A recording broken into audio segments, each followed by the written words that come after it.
biggest moment for me was during COVID, and all I could do was sit in my garden. And I cleaned the entire garden, which was so full of branches from the tree and dirt and leaves for years and years. And I completely cleaned it out.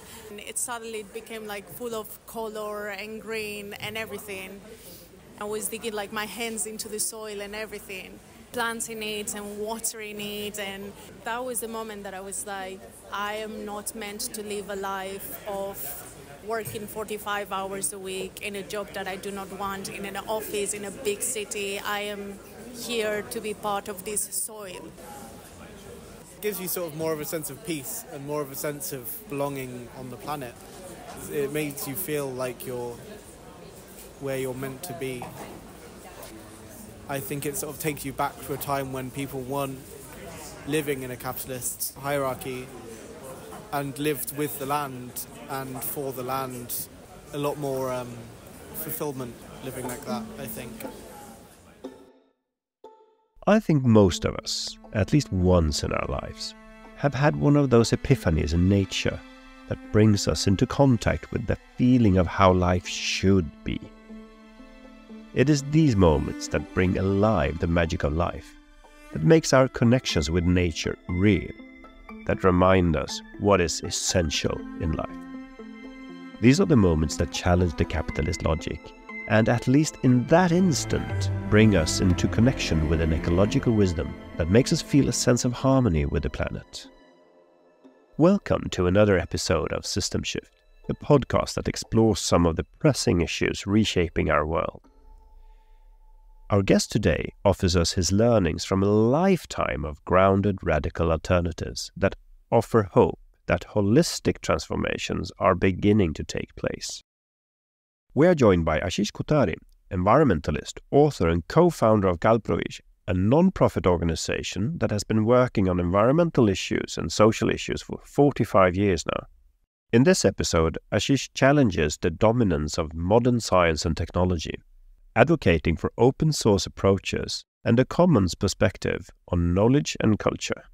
He urges us to reconsider our relationship with the environment and encourages all to be active participants in democracy, to learn from diverse models and embrace values that enables a balance of give and take, mutual respect, and the interconnectedness of kinship.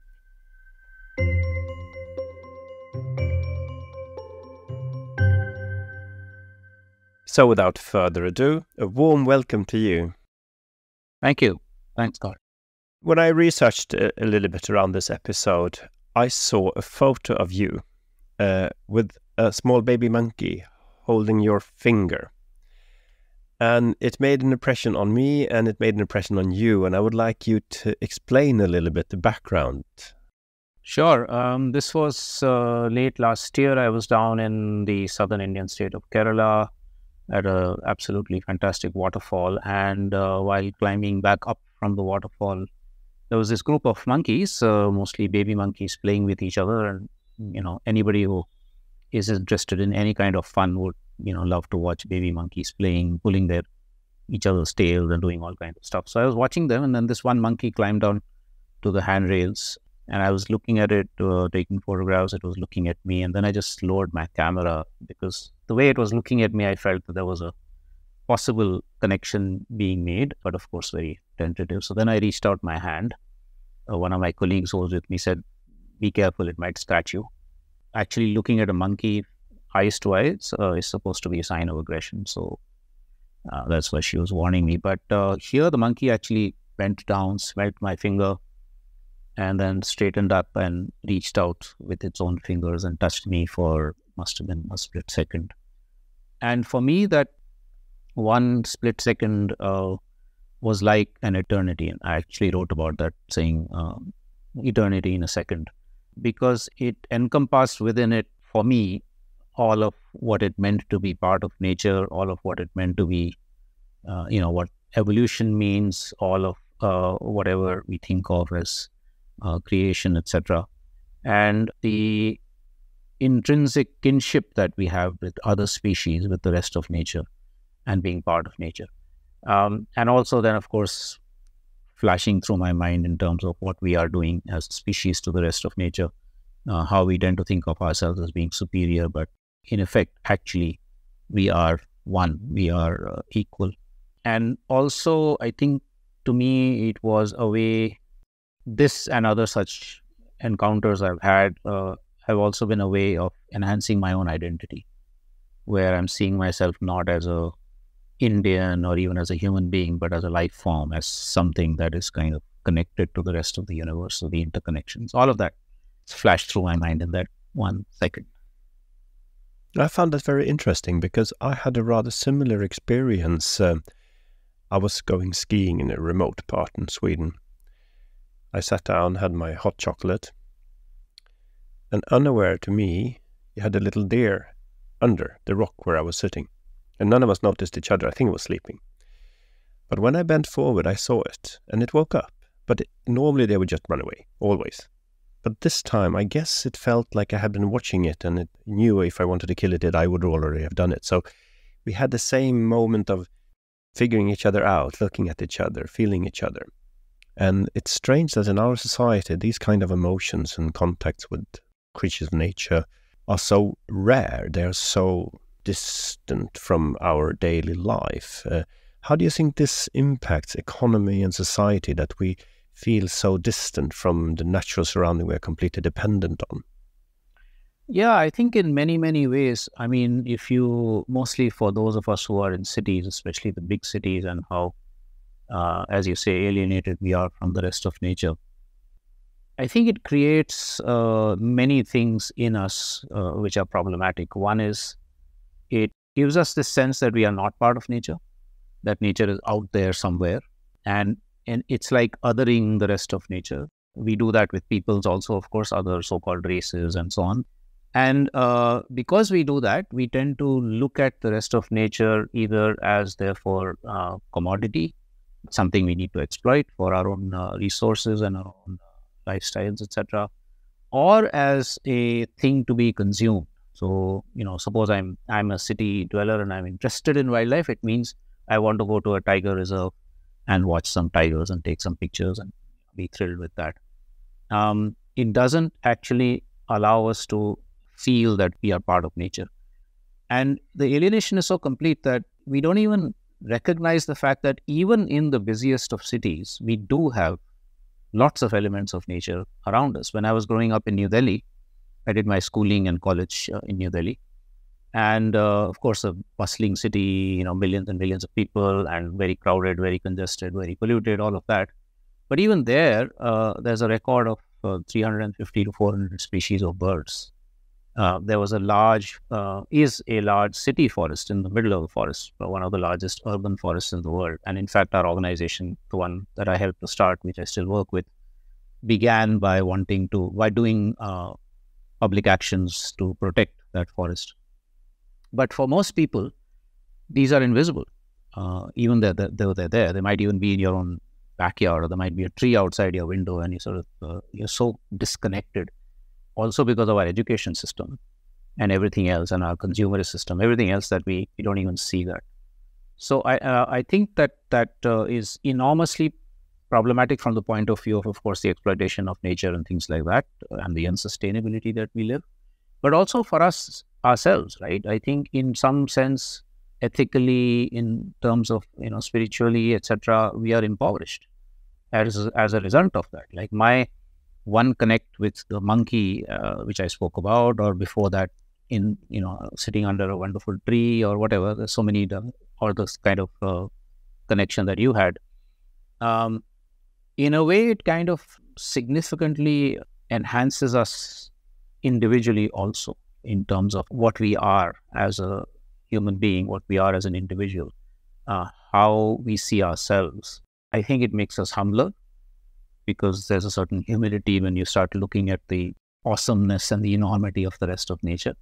There's a certain humility when you realize that we're not the only ones who are thinking and feeling and being happy or being sad or whatever. There are also other species that do that. And when we don't have that connection, I think we lose all of that, which means we're also impoverished ourselves individually. Yeah, a few years back, it was a book published about animals and their languages. And, well, due to modern AI technology, we have been much more aware of how complicated and intricate animal interactions are and how advanced their thinking are that we didn't knew some years ago only. And I think this lack of knowledge about environment is a problem. This is not a new thought. The Swedish natural botanist Linné, he already in the 18th century said that if we lose the name of things, we also lose the interest and the will to, care for them. I think, what you said also triggered in me something else, that Linnaeus, yes, and a lot of the more sensitive, I think, modern day scientists. We had in India, for instance, Jagdish Chandra Bose, who was one of the most incredible botanists of his era, who spoke at that time about how plants can communicate and how we can try and understand the communication of plants, which in more recent times, of course, a lot more scientists and others have also worked on. But what I wanted to say was that, of course, modern science in its best forms, not in its worst forms, does enable us to make these connections or understand the rest of nature better.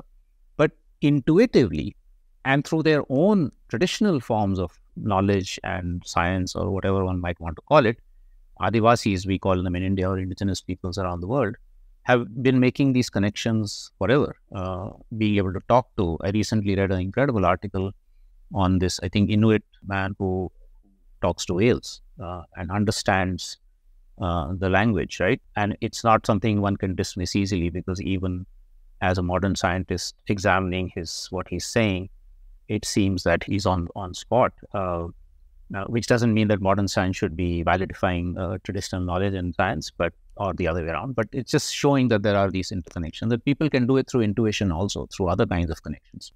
Recently, modern science has obviously also confirmed many traditional knowledge. A lot of the modern drugs are based on what indigenous people have discovered over centuries in nature. Yeah, absolutely. And beyond that, I mean, if you look at modern quantum physics, which I understand very little of, but, this whole thing of there is no such thing as an objective way of looking at something.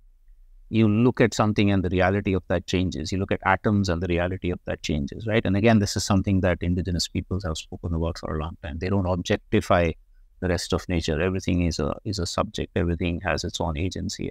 But anyway, so that now having lost that in some aspects of modern sort of industrialism and the ways of living in our cities and our industrial lives, for some of us, we tend then to think, because we have a notion of human progress and development, which is of a certain kind, which means more and more and more material consumption, bigger and bigger and bigger infrastructure, more and more sophisticated, so-called sophisticated technologies, etc. I mean, we think of human progress and development in a particular way. The word development itself has got defined not as simply opening up opportunities, which is what it originally has meant, but of more and more economic growth, GDP growth in most parts of the world. Because of that, we tend to then think that anything that stands in the way is a barrier. And what that advertisement, which I show often, because that one image kind of says it all, when it says we have to lay pipelines in the earth for development, if there's a forest in the way, it has to be uprooted because it's a barrier. What that ad does not say, but happens also, is that there are indigenous peoples living in that forest, or there are farmers dependent on the land or whatever, they also need to be uprooted. So in India, over the last few decades of so-called development, we have, our government has physically uprooted 60 million people. That's an unofficial figure because the government does not keep figures, but unofficially. Now that's larger than the population of most countries in the world. These are people who've just been uprooted from their traditional lands and homes and forests and waters and coasts and whatever, and then been asked to just move off. So in a sense, this alienation is enabling us to cause enormous amounts of violence in the name of development, in the name of governance, in the name of progress, both to the rest of nature and also to fellow human communities. I think it's interesting you mentioned this, and we should talk more about the perspective of development. But if you read international business magazines, I will just make a few quotes here about what they say about India. The rate of highway construction has tripled since 2015. India net foreign direct investment as a share of GDP has been 3 times higher in India than in China. Capital investments is now 30% of GDP, higher than that of Taiwan and par with South Korea. Rather than closed economy reality that previously characterized India, the economy is now more open than China was at a similar stage of development. And after 10 years of hiatus, India is recently beginning signing trade agreements once again. That's the international business magazine perspective of India. How do you judge this perspective from the view of true development? Well, I think for the biggest corporation in the world, this is, of course, great news, right? And those biggest corporations are not just foreign, they're also Indian, as we know. This is all fantastic news because the more expressways and highways you have, the more opening up of the economy there is. The more the government removes barriers to business, the more it does, what is the World Bank's word? Ease of doing business. The more it moves up in the ranking of ease of doing business, quote unquote.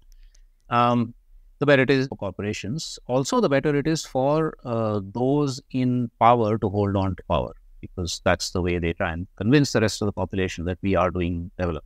For 6 decades, if a population has been brainwashed into thinking that this really bigger and bigger highways, etc., bullet trains, everything faster and bigger, etc., is development, then of course people will think, yeah, this is a fantastic government. So that's one side of the picture. And I don't want to negate the fact that because of that, some people do benefit. Of course, there's a percentage of India that certainly benefits from that. But let's see what's happening on the other side, which, of course, these international business magazines will not talk about. Let me just give you 2 or 3 facts on this. Recently, it came out from government statistics themselves, which are not being very prominently highlighted, that the average nutritional status of Indians is actually going down. So there may be more food all around because of the so-called green revolution, pumping in fertilizers, throwing chemical pesticides, hybrid seeds, all of that. Overall food grains production has increased, so there is greater availability.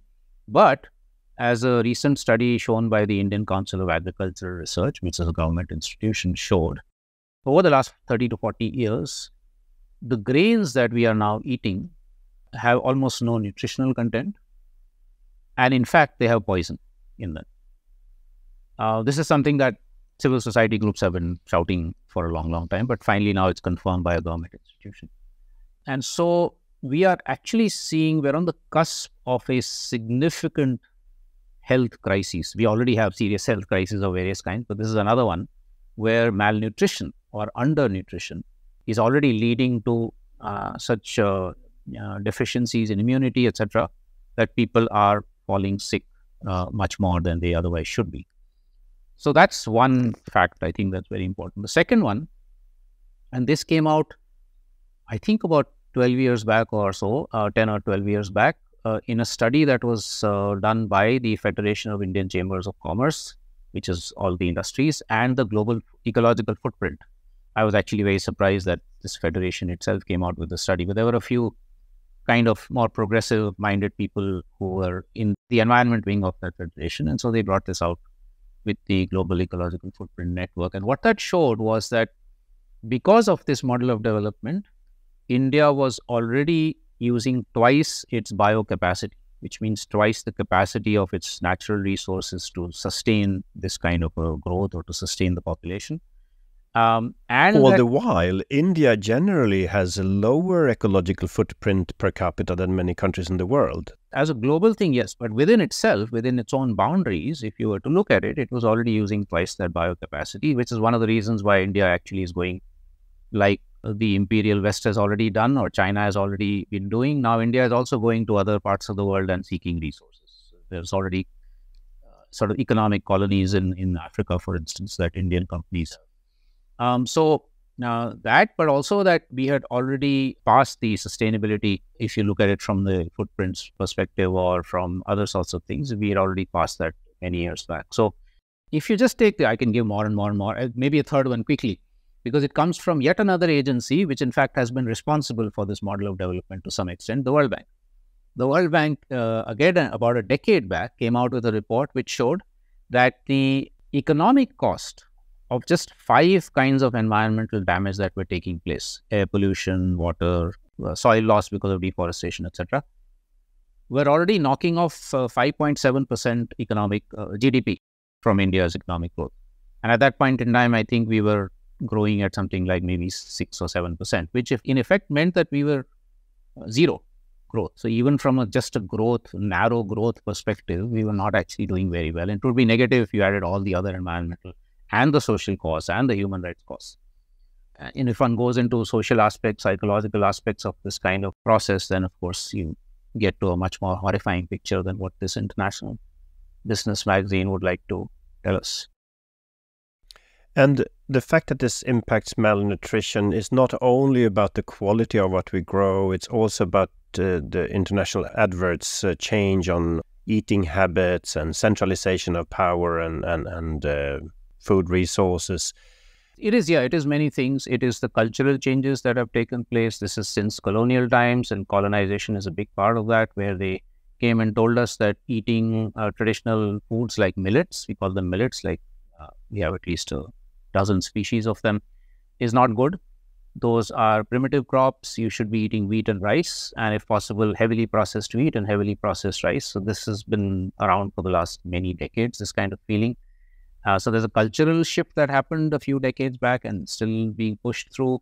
And then, of course, there's also the global food agreements, the trade agreements, the WTO, even to a large extent the FAO, all of those pushing a certain kind of vision and a certain kind of agricultural policy, which is part of the cause of this really bad situation.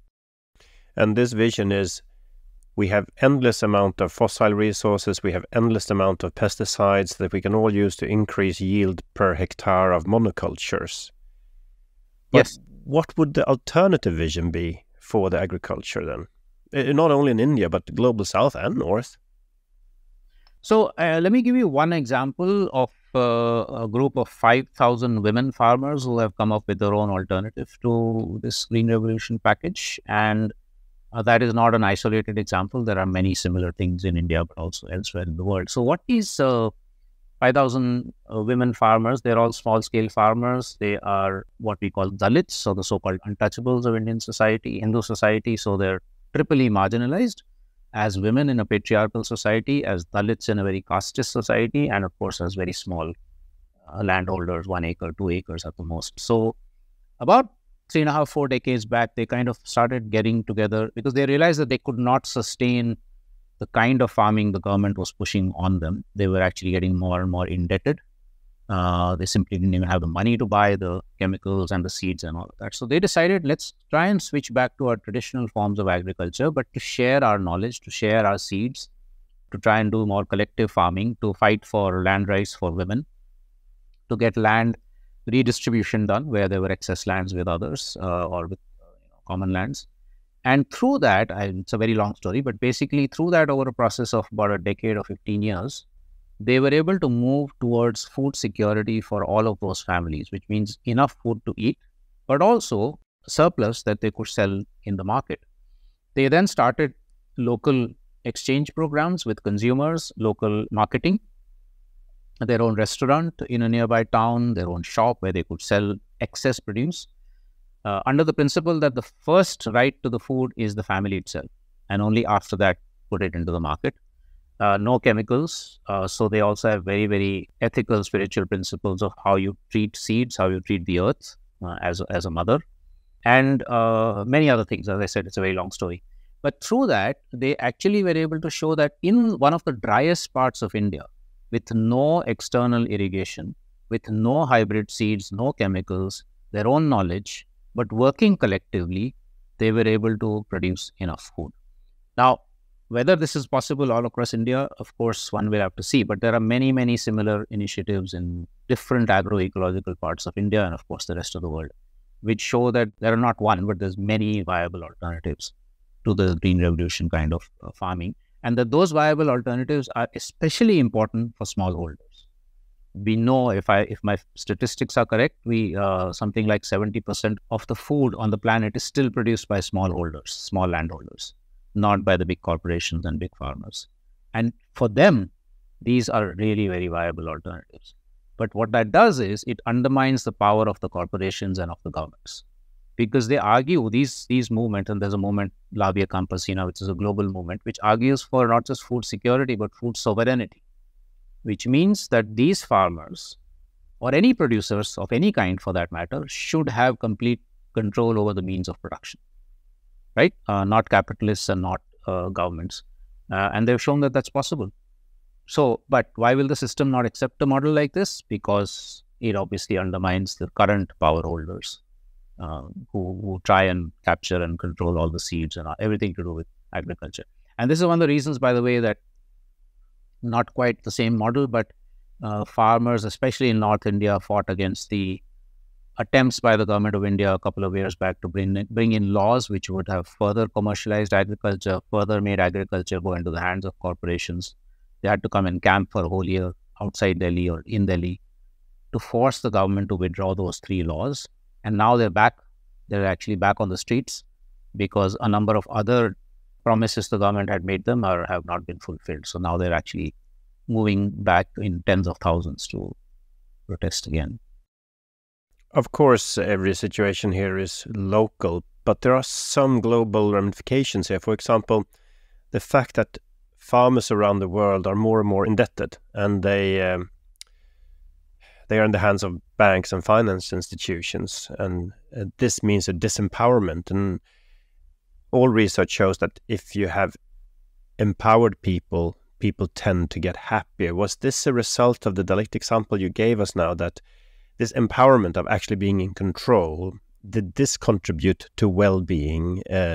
And how was it purely economically, like this self-sufficient of food, but was the surplus enough to have a good well-being life, or was it no change compared to before? Well, if you look at, I'll come back in a minute to the purely financial part of it, but I think if we think of well-being as something which encompasses multiple aspects of life, right? Good social relationships, a healthy natural environment, which is not going to make you sick. The self-empowerment one feels when one is taking decisions over one's own life rather than somebody else taking those decisions. For women, the feeling of empowerment because they now were equal to the men folk who were earlier taking all the decisions.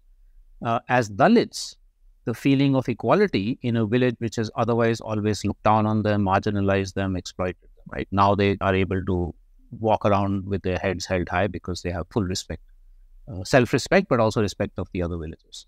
The happiness that they get when there is global recognition for their work. They recently, just 2 years back or so, they got the United Nations Equator Initiative, which is almost like a Nobel Prize for environmental work. So all of this actually brings well-being in multiple complex, nuanced ways. It's not easy you can't quantify this kind of stuff, right? Which is why also something like GDP is just so completely nonsensical as an indicator of well-being. In financial terms, I have actually been going there over the last 25 years or so, and I have seen in many of the families how they are now doing much better, even from a material economic point of view, right? More assets in the house, the ability to repair their houses, which earlier they did not have. If there is sickness in the family, the ability to actually go and see a doctor, which was never possible earlier.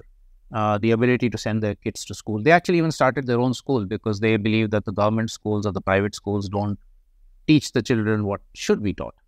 So the whole education system also needs to be transformed. But even if they send their kids to school, the normal conventional schools, at least they're able to send them. Earlier, they would never be able to even send the kids to school because either they didn't have the money or because the rest of the kids would treat them as untouchables. Right? All of that has transformed. They have their own media station. They started India's first radio station, by the way, before it was even legal to run a community radio station. They have their own filmmaking unit. They've made more than 100 films. So if you see all of that happening and you see the confidence and the smiles and the jokes and the way in which they organize, they have an annual biodiversity festival, the way in which these women actually organize it, where thousands of people come from outside to see it. I don't know, I can't even describe it, the sense of well-being that one is talking. Whoever I interview all around the world, when we talk about alternatives to capitalism and well-being economy, it always ends up with these stories where the normal capitalist model is like you are yourself an atom that looks out for yourself, and then the market will figure everything out efficiently in the end. Whenever I hear these examples, you always see cultural impact, sociological impact, increased cooperation rather than only competition. I have a similar story, a podcast guest in the Swedish version of this podcast. It was a farmer, traditional farmer. He was on the poorer side of the village, so the soil was not as good. So they had to work together. And they cooperated more on his side. While the richer southern part of the village, they had their own big cars and their own big farms, and they went to church alone and went home alone, while the others lingered around and found projects to cooperate around. And this made him feel that this system of trying to find a balance in community is better, and then he transformed from traditional farmer to regenerative farmer. And then this connection with the living life and the planet and the earth. And this led to many other cultural and sociological advances. So whenever you try to resist the logic of being alone, fighting for yourself, dominating women and nature and other races and so on, that it comes so close to today's economy, you see that it's not only about economy, it's so many other changes in society we need to do. And you have been working with this logic of flower of transformation. I think this is a very nice image, and I would like you to explain the different petals in the flower of transformation, because I think it creates a really nice image of how we can have an alternative development. Sure. I think maybe before I do the flower, it might be useful to give one or two other examples, because the one I've given of the Dalit women farmers is a particular context. It's about farming, it's a traditional occupation, etc. But let's take a look at maybe an urban example, where in a city... Sure, I love these kinds of examples. I mean, I also do so. I mean, storytelling, one can go on for hours. But just to give you quickly one or two. So I think if you look at urban, because, cities are obviously a huge challenge. They are extremely unsustainable wherever they are in the world. They end up exploiting the rural, the countryside. Internally, they have huge issues of inequality, the rights that people should have to the city services. 40-50% of the poor population doesn't have that in many cities, in India certainly. So anyway, there are lots of issues with cities also. And here too, we have examples in many parts of the world where people are trying to do multiple things. I mean, work in solidarity to help each other with things like housing, with access to adequate water and energy, with managing waste in a much more sensible, responsible way, with claiming the rights to decision-making where they are. So they're saying, why should our settlement or our urban neighborhood be planned by somebody sitting far away and be budgeted for by somebody sitting far away? We should be at the core of planning and budgeting wherever we are, including in a city. And there's lots of examples of that. And also examples of recommoning, including in Europe, for instance, the fight to recommon private parking spaces, as an example, to make them urban gardens, which 20 or 30 or 50 families around that can actually cultivate together, or have their own plots and share seeds and share food, and build up social relations around the act of gardening, farming. So recommoning of spaces, so many different things, trying to create spaces which are climate-wise much more sensible and climate-friendly. So I think if you look at that, in fact, last year I was also in, talking about solidarity and cooperation. I was in Germany for a month, and I visited 3 or 4 communes. And it was fascinating to see how in this extremely capitalist, extremely individualistic, extremely selfish society, which modern industrialism has driven people to, there were more and more. There were 200 communes, I heard, where people are trying to live together, share resources, share a kitchen, share vehicles, share things like childcare. So if parents have to actually go and work somewhere, there are other big people in the community who are taking care of them. They don't have to hire a babysitter or whatever. And all of them actually saying how much happier their lives are as a result of this kind of sharing, this kind of cooperation, this kind of solidarity. We also did some fantastic, very, very interesting case studies in the COVID pandemic. In India, we have about 70 stories, from other parts of the world about 25, 30, which showed that where people had these systems of cooperation or could rebuild them quickly, where they had collective access to the most important resources that their lives depended on, where they had more localized exchanges, not long distance ones, where they had a more distributed leadership, not like one person who is, taking all the decisions. They were able to cope, not just cope, but thrive through the COVID pandemic period much better than a lot of others where things just collapsed very badly. And so what this leads me to is, this flower of transformation. So, which is based on lots and lots of these examples that we've been looking at. So basically what we say is that if you think of a flower with 5 petals, which are overlapping with each other, petal number 1, politics, petal number 2, economics, petal number 3, society or social relations, petal number 4, culture and knowledge, and petal number 5, environment and ecology.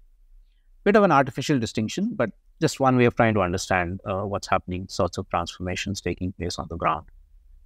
You begin to see that in each of these, there is a challenge to the dominant system of exploitation, inequality, injustice, etc., and an attempt to either bring back old systems if still relevant or create new ones. Quickly, in a half a minute each, the politics petal is about saying that democracy is not about elections as much as it is about us claiming power where we are, in our own collectives, our village, our urban neighborhood, our school, our NGO, whatever collectives we're in, that we are the power holders. There's a village in central India which gave this slogan 30 years back. We elect the government in New Delhi. In our village, we are the government. Nobody takes decisions for us except our own village assembly. And we build the capacity of everybody in the village assembly, including women who have been traditionally marginalized, to be equal parts of that decision-making process. Is that the city of Bhuj? No, this is a village called Mendhalekha in central India, and then learning from that, many more have also joined in. There's a federation of 90 villages that has got together with a similar kind of objective. And so the Bhuj example you gave is the urban example that I was mentioning, where several settlements in the city of Bhuj have asserted their rights to urban planning and budgeting and doing as much as they can for themselves, create much more dignified housing, including in the poorest parts of the town. But anyway, so that's politics, really about claiming power where we are and making the state, insofar as the state still exists, making it accountable for the things that it should be doing for us. Some movements have gone beyond that and actually said that we don't even need a centralized state. If we're able to create more and more political self-reliance of this kind and confederate over larger areas, we don't actually need a central state. This is what the Zapatista movement in Mexico is saying. This is what the Kurdish freedom movement is saying in Rojava. Yeah, Rojava is one part of that. Iran, Iraq, Syria, Turkey, Quadri Junction. Many indigenous peoples have been arguing for self-determination and self-governance. So so that's the political petal. The second one is economic. This is not in any order of priority. I'm just giving you randomly. So the second one is economic, where, like I said, during the COVID pandemic, those who did well were the ones who had collective control over their productive resources. That could be land, it could be forests, it could be machinery, it could be tools, it could be knowledge, anything that is useful as a means of production, collective control over that rather than somebody else controlling it. But also it's an economy of caring and sharing. If I have seeds, they're not just mine, they belong to the community. And if anybody needs those seeds or that knowledge or that water or the machinery or the tools, I will share it with them, right? So you actually create an economy which is much more about exchanges, about caring, about empathy, and not just about making money. And that's an economy where also the invisibilized role of marginalized peoples like women, very, very invisible, where the huge role that women play as people who are holding up the house, for instance, is also recognized, right? And recognizing that, men then also say, oh, well, we should also then be doing housework. Why should only the women be doing it? I think here is an interesting aspect. In some studies, when you reduce working time, men's share of household work increases, and the true free time without household work or paid work increases more for women than for men when you reduce working time. So I think this is an interesting thing in reaching equality too. Absolutely. And then one goes beyond that. And okay, so let me give you another very quick example. So we have in Western India, the traditional occupation of handloom weaving craft, which is actually fairly common across India, but has seriously declined because of mass industrial production. That has come back because of certain innovations, the use of an organic cotton, producing some products that sell well in the market, etc. Now, leaving aside the a little bit of contradiction to the fact that it's based on still selling in the external market, leaving that aside for a minute, what has happened here is that many young people have come back to handloom weaving. They had gone off to work in industries, they had gone off to work even all the way to the Middle East to work, and have come back, many of them. And their articulation, I just quote one person, a boy called Prakash, who's weaving carpets, learning from his father. And he says, I asked him, why don't you go into computers or IT or something like that, right? You're educated, you can easily do it. He said, yeah, but when you're sitting on a computer, he was telling me, because I was working on my laptop, when you're sitting on a computer, you have the same stance that I do. You're using your mind and you're using your hands. I do the same thing, but I'm also using my heart. I said, what does that mean? He said, if I don't put my love into this product, you won't buy it as a consumer. Plus, you come and talk to me for 2 hours doing your research, I can take those 2 hours off. If I was sitting in an industry with a boss over my head, I would not be able to take that time off. I'm sitting at home. I can have a chai break whenever I want with my family. I'm being creative. I am producing my own things. I'm sustaining the heritage of my own community, the crafts heritage of my community, but I'm also innovating, learning new things, new techniques, new products. So it's a very interesting narrative that is about dissolving the binary between work and leisure. That is also something that, this whole phenomenon of weekdays and weekends, of work and vacation, is a relatively very new concept in human history. And it's only when we start questioning that and say, look, if work was actually truly creative, enjoyable, productive, you wouldn't have this, right? You could do whatever you wanted at whatever point in time. In a sense, that's what Marx also said when he said, I can be a critic in the morning and a farmer in the afternoon. I don't remember the exact quote. This is what Gandhi said all along, that this is what we need to do. So we also talked about this in this podcast with Guy Standing on basic income, that only a third of the population in the world find their work meaningful. Absolutely. I call those deadlihoods, by the way. From livelihoods, we moved to deadlihoods. And I think it was David Graeber, the late anthropologist, who called them bullshit jobs. Yeah, exactly. Yeah, the only slight quibble I have with that is I think bullshit is actually a very useful product. But anyway, unfortunately, I never conversed with him. I would have told him, and he probably would have agreed. But yeah, so that's an aside. So that's it's actually touching my life there, because my professor at university went to India to do very efficient, easy to copy ovens that used bullshit as fuel rather than deforestation. So saving 90% of the energy use, and the bullshit was actually the raw material for those ovens. Yeah, no, absolutely. It's been an energy source for thousands of years here, and much else, fertilizing the soil, all kinds of things. I think it's interesting, the examples you give and what you talk about is actually true freedom compared to the traditional capitalist Western logic of freedom. So if you have this well-being economy, if you have this change that you talk about, how would that promote freedom in its true sense?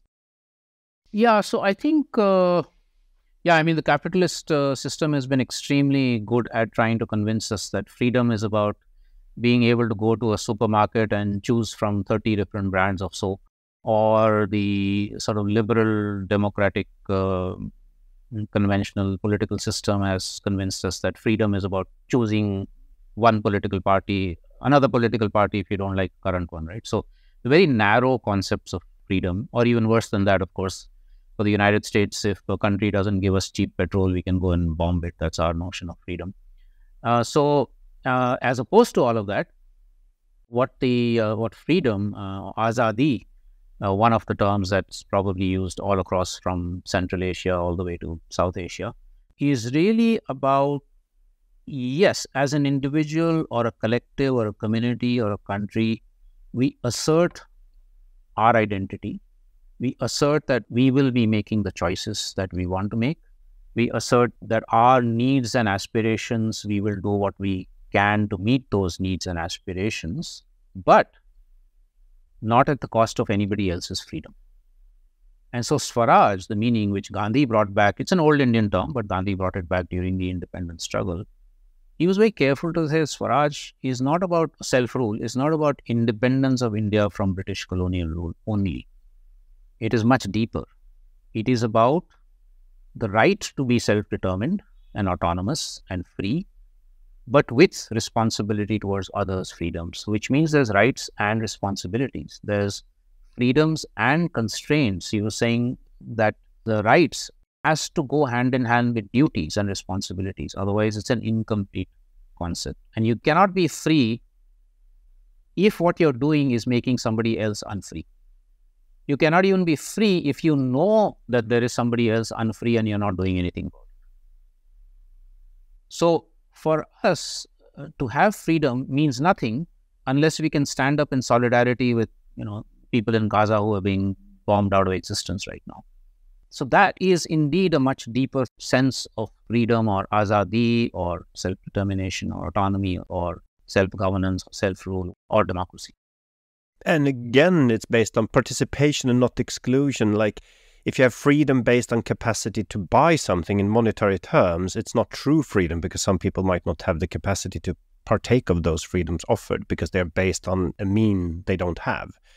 So it's a more universal freedom based on solidarity. Not just that, absolutely, Carl, what you're saying, absolutely. But not just that, it's also that, is it really a choice that I have 30 brands of soap to go and buy from? And maybe some others don't have it. That's one part of it. But I'm saying even just for myself, do I actually have the choice of making my own soap if I want to? Do I have the choice of going to a local neighbor or the next village or town where there are traditional handmade soap makers who are struggling because there's mass production of soaps which are much cheaper? So freedom goes well beyond even just a choice I might have in a modern consumerist society. It is also about being able to do things myself. I remember many years back, I was in the US and I went to one of these fairs, festivals in Maine, where there was a big slogan saying, the future is handmade. People want the freedom to be able to make their own things. That's coming back. Even in industrial societies, people are actually, our societies in India are moving towards mechanization, and you folks are actually wanting to come back to making things with the hand. So, or what that carpet maker boy said, the freedom to actually do things with my own hands, my heart, my head, but also take off when I want, have chai when I want, etc. That all of that actually gets encompassed in the notion of freedom or of azadi. But anyway, the third sphere, the third petal is social justice. And this is very important because you could, in theory, you could have, and in practice, you could have radical political democracy of the kind I described. You could have radical economic democracy of the kind I described, where local people are in control of the land or productive resources, etc. But you could still have serious social injustices. And in a country like India, this is still very serious because we're talking about thousands of years of gender injustice, of casteism, and others, like ableism, like people with disabilities are often marginalized. So the struggles for social justice and equality and doing away with discriminations of various kinds, old or new, that's the third petal of this flower of transformation. So when those Dalit women farmers were struggling to not just create food security and sovereignty, but also against their status as Dalits and women, they were adding that third sphere of transformation also. What kind of tools and tactics can we use to increase the strength of social web? What have you seen has been successful here? Well, I think it's a combination of enabling the agency of the most marginalized peoples to get expressed, which can happen by themselves organizing or being enabled to organize with the help of people from outside. Sometimes they don't have their own strengths to do it because of hundreds of years of exploitation. It could also be with the help of government policies of what we call reservation here, where certain occupations or seats in a university or school are reserved for those who have been historically marginalized. Then larger circles of solidarity. This is very important because when marginalized peoples speak up or when they fight back, there is going to be obviously those in power are going to hit back. It could be men in families where women are asserting their voices. It could be the so-called upper castes who don't want the marginalized caste to, whoever is in, has been in control or in power for a long time. It could be the governments, could be corporations. So you need those larger circles of solidarity also to make this kind of social justice and transformations possible. So that's the third sphere. The fourth one is about culture and knowledge. And again, going back to the same examples, whether the Dalit women farmers or the urban transformations or any of them, or the Central Indian villages arguing for local democracy, they are saying that they're asserting that their own cultural identity, their language, their food cuisines, their ways of relating to the rest of nature and each other, etc., and their knowledge systems, which are not necessarily the same as modern science and technology, but could be very different, that they are all worthy of respect and that they will build their transformations on them, but they may not necessarily stick only to them. They're also open to saying, okay, maybe we use some aspects from modern science and technology, or we also learn English or Hindi or whatever, so we can relate with equality to the outside world. Right? But we will also assert our own language and our own cultures. That is also very much, and there are again many movements of this kind. For instance, the reassertion of tribal languages, indigenous languages in many parts of the world, right? Or the fights for slow traditional local food or cuisines, So, and some of them are beginning to also get policy recognition. Just recently, for instance, in one of the southern Indian states, a new commission for indigenous or tribal languages has been set up to try and enable, there's more than, I think there's 2,000, 3,000 languages which can then also become formally recognized, right, so that they don't die out. So that's the whole sphere. And in that culture and knowledge also to fight against privatization, against intellectual property rights, against the theft of knowledge by corporations or governments or others, and to say that, no, these must remain in the commons or must be brought back into the commons, so knowledge commons, cultural commons, copy left instead of copyright, open source technologies and things like that. So that's the fourth petal of transformation. The traditional capitalist logic here is that you will have no development if you don't have copyrights. What he has to say against that? Well, I mean, if you look at most of human history, except for the last couple of 100 years, we didn't have intellectual property rights. Okay, some very small elements of traditional medicinal knowledge were held by faith healers or traditional medicine men, mostly men.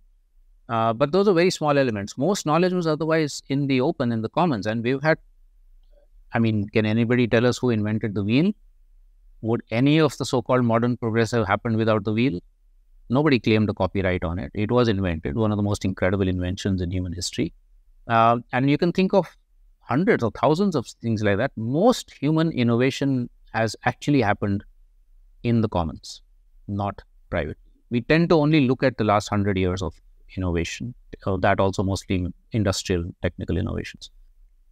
And we also tend to look at only the last chain in innovation. For example, 9 out of 10 fundamentally new medicines are actually innovated with public money in universities, and they are only then further developed into a drug by the industry, and then they have the 100% of the copyright. So we can also see here that they get a false claim to the innovation. It's done by public money in universities, but then they claim the whole protection from the current system.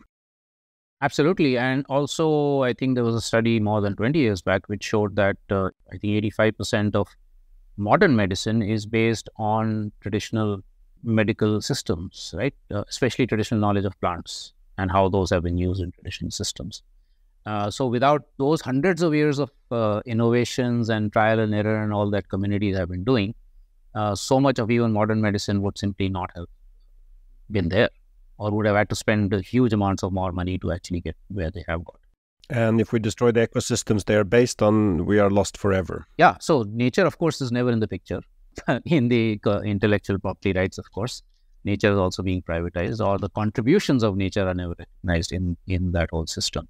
Or even what somebody like Einstein said, that if I'm looking further, it's because I'm standing on the shoulders of giants. He had the humility to say that, right? Anyway, so that's the fourth petal. And then the fifth petal, which some people say should not be a fifth petal, but should be at the foundation of all of this, is ecological wisdom. Working within the earth, being part of nature, respecting the rest of life, just as we want human rights, the rights of the rest of nature, and looking at sort of trying to understand what are the ecological limits within which we should be restricting human activity, economic and other human activity, and respecting. We know that we've already crossed most of the planetary limits, according to the latest scientific assessments. So all that evidence is already with us, which is a result of the first few minutes of our conversation of how our alienation and domination has enabled us to do this. So that's the fifth sphere.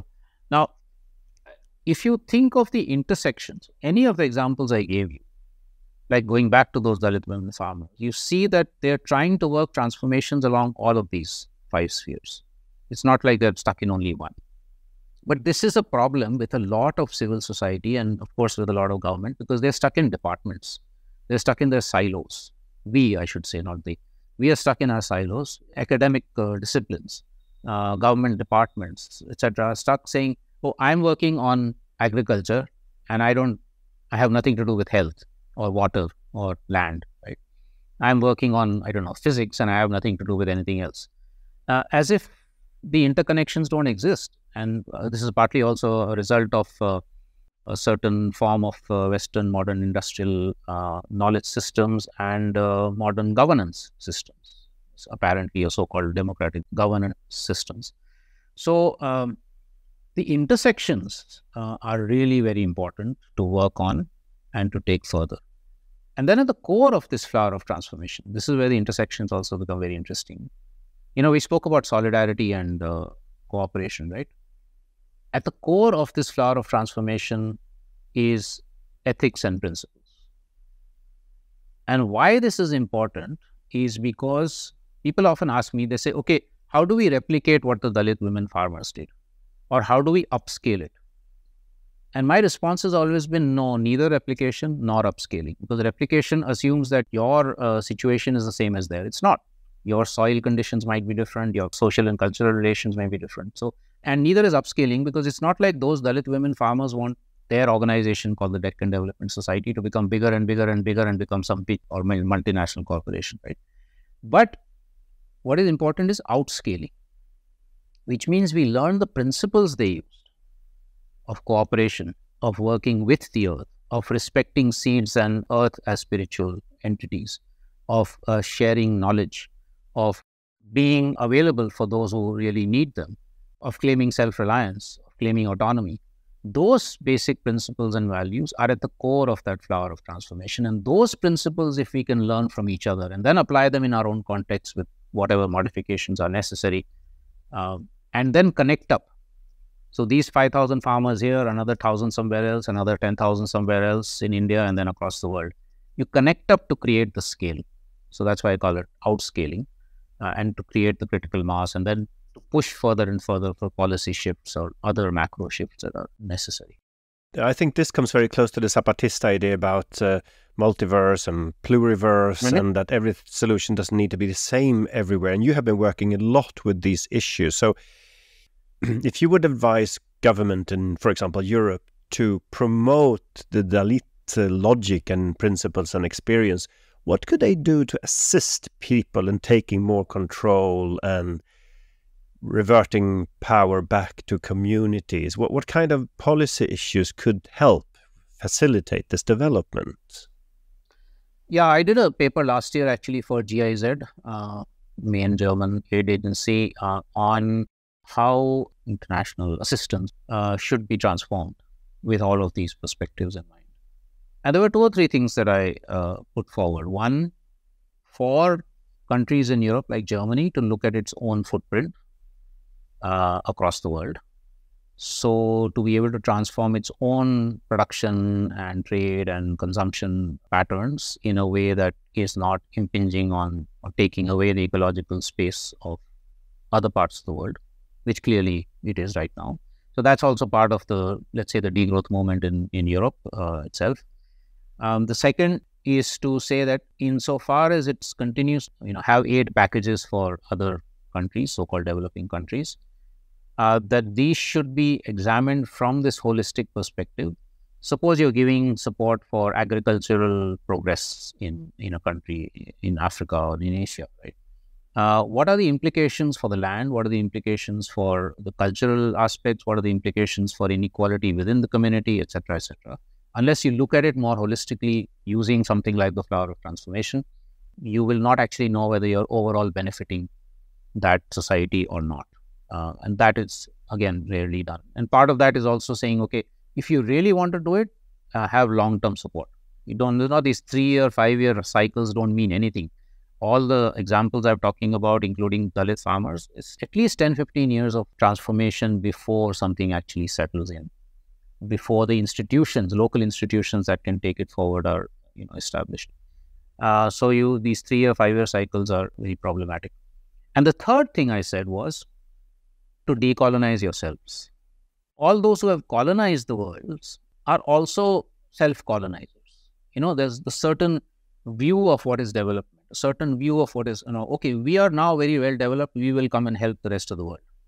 In a way, that is a self-colonization, and that's also restricting yourselves as individuals and societies to be enjoying life in a much fuller way, where you then realize that, okay, for instance, the spiritual relationship that the Dalit women farmers have with the earth, oh, wow, that's a perspective I never thought of.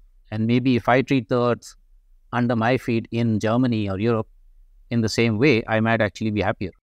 So lots of decolonization that needs to be done in the relations between the global north and the south. And I would quote Ivan Illich here, the Austrian philosopher, thinker, writer, spent most of his life in Mexico, I think, who once told a university in the US who invited him for a lecture because the university students were going to go to Latin America for helping the local people to develop. He said, look, if you're going to help them or assist them, please don't, just stay here. He was a very rude guy, okay, very, very straight.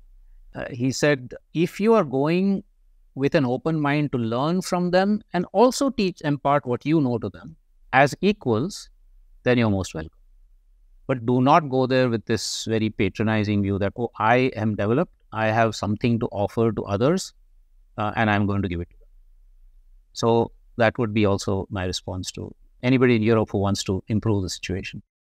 Well, this is exactly the experiences we have from Canada and the Netherlands regarding municipal foreign policy and municipal development assistance and cooperation, because there when you are more equal. If you meet your local counterpart somewhere in the world, it's per definition a more equal relationship, and that is also, I think, assisting like local to local cooperation.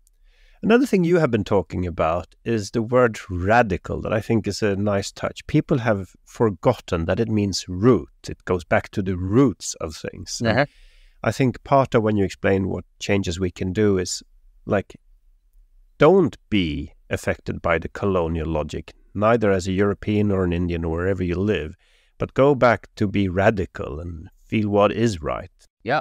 And I think this perspective where radical is transformed into something more basic, I think is an interesting concept that you mentioned.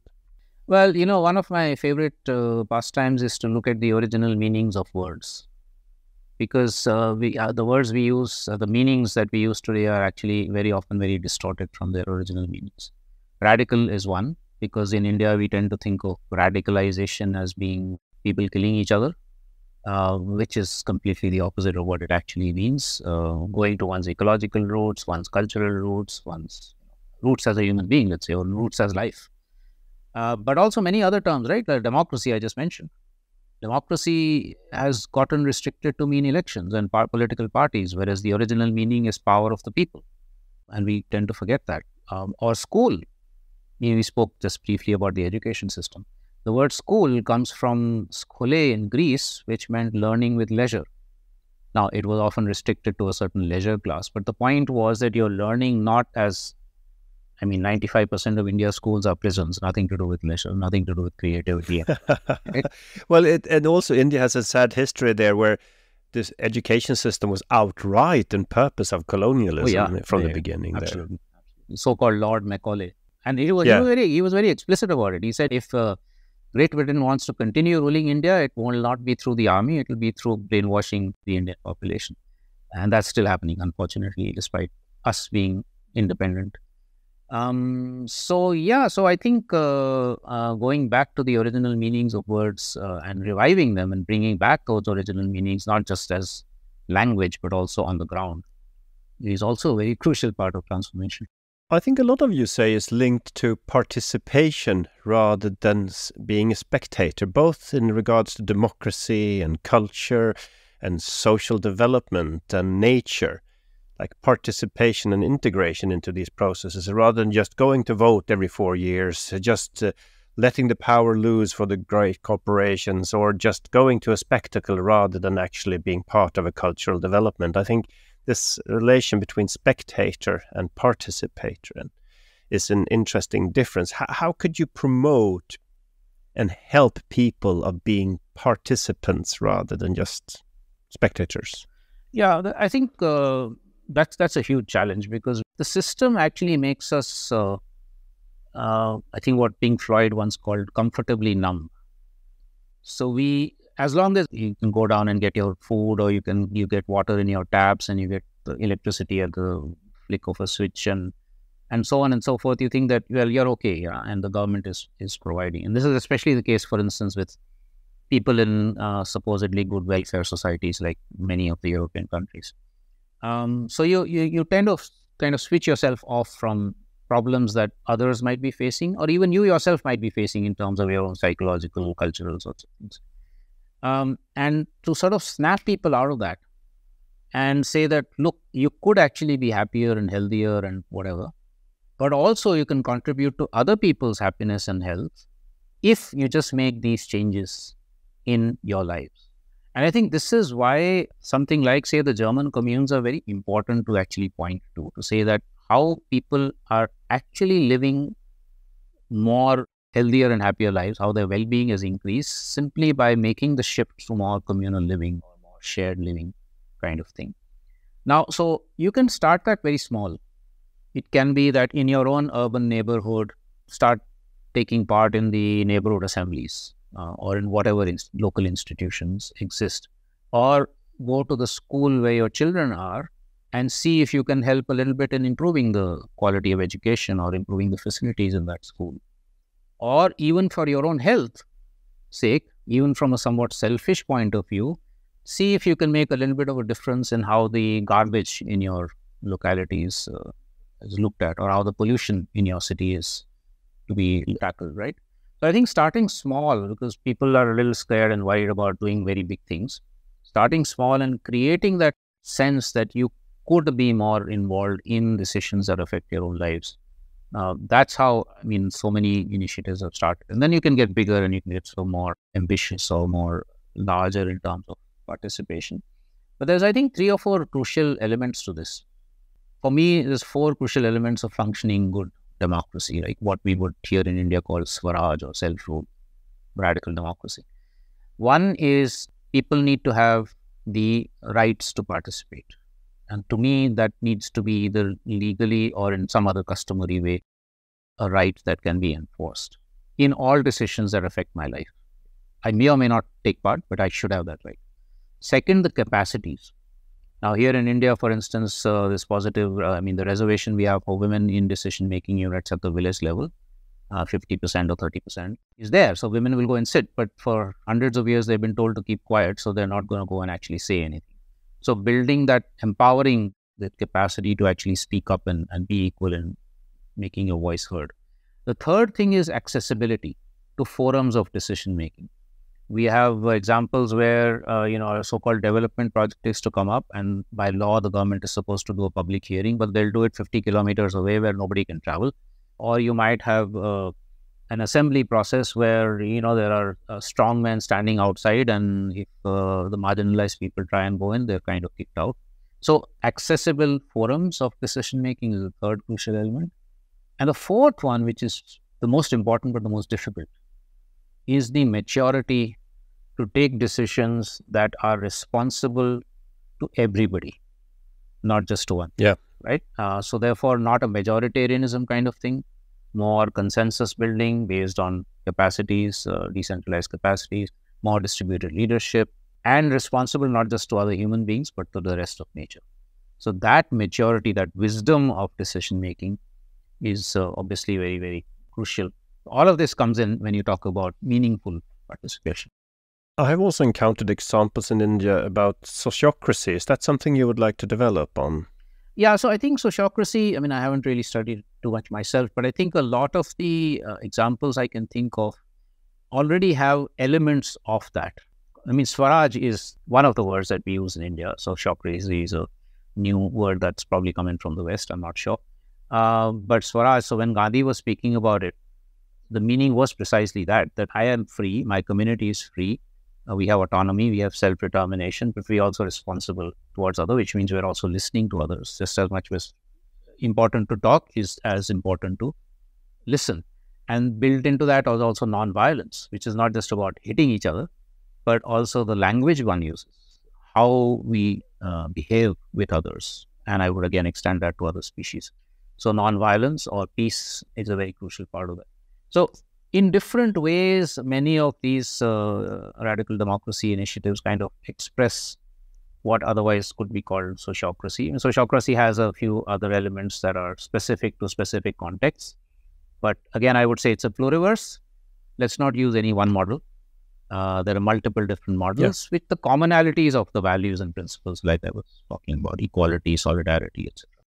Well, thank you so much. And I will try to be less colonialistic and maybe use the word Swaraj next time I talk about this. But thank you so much. And I think this ends where we began, actually, because your focus on pluriverse and multiverse is a bit copying the logic of nature and biodiversity, and how things are interlinked and not one thing dominates everywhere, because then you have a monoculture and you have problems. So I think learning again, where we started this episode, learning from nature in order to solve our problems. So I thank you so much for this talk today.